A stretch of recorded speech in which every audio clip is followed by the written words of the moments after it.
Salut à tous les galers, bienvenue sur ma chaîne pour une performance review. Aujourd'hui je vais vous faire un retour complet de la Adidas Harden Step Back 2. Alors restez branchés. Bon visionnage.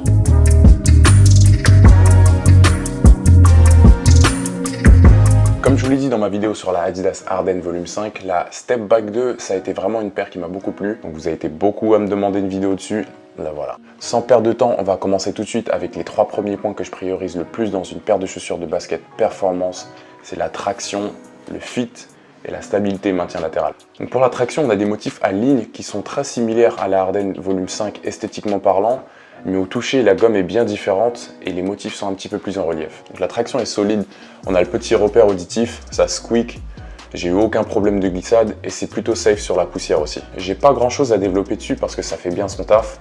On s'arrête pas de façon aussi abrupte que sur la Curry 8, mais la traction est, je pense, dans la moyenne haute de ce qu'on peut trouver sur le marché. Encore une fois, avec Adidas, il faut être attentif avec le fit. J'ai pris ma taille habituelle UK et la chaussure est parfaite en longueur. Attention à ceux qui ont un pied large ou un coup de pied un peu fort. La chaussure est super étroite, bien serrée au niveau du médio-pied. On a toute la chaussure qui est faite en une pièce et ici, c'est vraiment très compact. Les matériaux sont comme une deuxième peau et tombent parfaitement autour du pied. J'ai aucun espace vide dans la chaussure. Attention, semelles orthopédiques. Si vos semelles sont un peu épaisses, surtout au niveau du talon, ça peut être vite rédhibitoire parce que la paire est très basse. Vous aurez vite d'avoir le talon qui va sortir de la chaussure. Surtout en ayant un médio-pied aussi serré, ça va apporter trop de compression à l'avant et trop de liberté à l'arrière.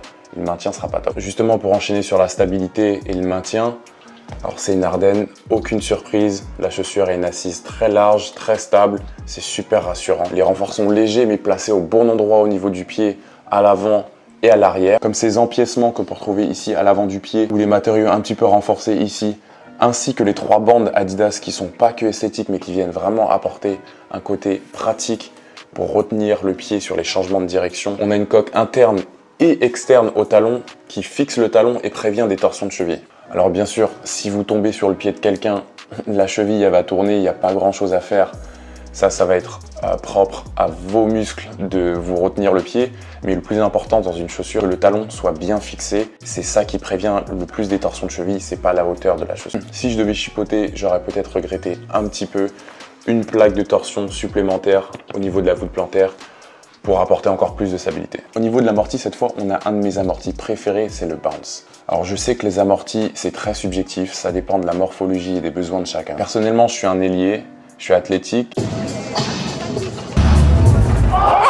Et cet amorti me protège des chocs tout en gardant une réactivité vraiment accrue. Donc ça va pas être l'amorti très soft dans lequel on s'enfonce sur chaque appui. Sur le Bounce, on a un juste milieu entre un tout petit peu de compression, beaucoup de rebond et un excellent court de fil. Encore une fois, un autre amorti qui porte très bien son nom. Pour enchaîner sur les matériaux et le confort général, cette année, dans cette paire de Harden Step Back 2, je dirais le mot d'ordre, c'est la simplicité. Sur toute la partie avant de la chaussure, on a du mesh assez épais et rembourré, avec ces fameux renforts en fuse plastifiés dont je vous parlais au niveau du maintien. Pour la comparer à la Harden Volume 5, je regrette un petit peu les pads qu'il y avait au niveau du tendon d'Achille, qui apportent un petit peu plus de confort, et aussi du maintien sur le talon.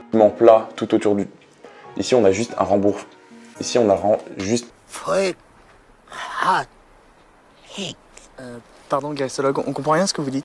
Ici, on a juste un rembourrage uniforme et relativement plat tout autour du talon. Encore une fois, c'est juste une préférence personnelle en termes de feeling. C'est pas quelque chose qui change la performance de la chaussure. Et au niveau de la partie arrière de la chaussure, on a au-dessus de ce mesh rembourré et épais, des matériaux en plastique et en screen mesh qui viennent apporter un petit peu de maintien de façon légère. Les matériaux sont légers en général, il y a du renfort pile poil là où il faut, sans trop en faire. La seule chose, c'est que l'amorti Bounce a une densité quand même assez forte, donc ça se fait ressentir sous le pied. C'est peut-être la seule chose qui est un petit peu lourde, mais la paire au pied est relativement légère. Donc pour résumer, en fait, cette paire, elle est sans fioriture. Il n'y a rien d'incroyable, il n'y a rien d'excellent, mais il n'y a rien de mauvais non plus. Donc c'est une paire qui se fait oublier au pied, dans laquelle je me sens libre et qui coche un petit peu toutes les cases. Encore une fois, on a ici une paire de chaussures Monsieur Tout le Monde que je pourrais recommander à beaucoup de gens. Donc cette chaussure, elle me rappelle beaucoup la ligne Hyperdunk ou la ligne Kobe carrément. C'est deux lignes qui ont beaucoup de succès chez les basketteurs parce qu'elles vont à un maximum de types de jeux, de types de pieds et de préférences. Et la bonne nouvelle dans tout ça, c'est qu'on les trouve à 90 € seulement. C'est tout pour cette performance G-View. Encore une fois, c'est une chaussure que je recommande à beaucoup de gens. Merci d'avoir regardé la vidéo. Comment on dit subscribe? Abonnez-vous. Oh, il y a toujours un concours qui se trame pour la Curry 8. J'ai pas oublié, mais avant toute chose, abonnez-vous, likez la vidéo. Abonnez-vous aussi à mes réseaux sociaux, c'est là que tout va se passer et que vous en saurez plus sur le concours. En tout cas, merci d'avoir regardé la vidéo. Merci pour le soutien, merci pour votre force. Et surtout, restez vous-même, soyez positifs. Aimez-vous les uns les autres comme d'hab. Et ciao.